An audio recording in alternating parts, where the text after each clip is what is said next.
C'est l'histoire d'un homme qui voulait devenir président. Parti à l'âge de 22 ans comme conseiller municipal de Neuilly-sur-Seine, il arrive à l'Élysée à 52 ans. Jacques Chirac, à qui il succède, dit de lui qu'il ne doute de rien et surtout pas de lui-même pour arriver à ses fins. Ambitieux, travailleur, Nicolas Sarkozy a franchi tous les obstacles à vive allure.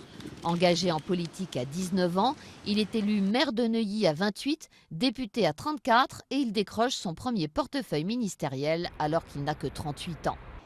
Sa grande victoire, c'est d'avoir conquis l'UMP dont il est devenu le chef en novembre 2004, un tournant dans sa carrière, le véritable début de son ascension vers l'Élysée. Mais c'est aussi l'histoire d'un auto-sabotage.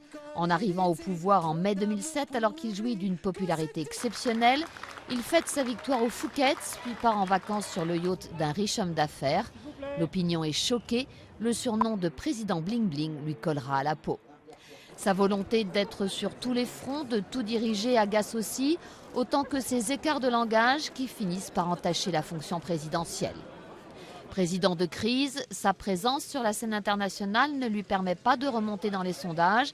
Les Français lui en veulent pour ses promesses non tenues et pour les cadeaux fiscaux faits aux plus riches. À l'heure du bilan, ses défenseurs louent son courage pour avoir su imposer des réformes difficiles. Ses détracteurs dénoncent ses gesticulations.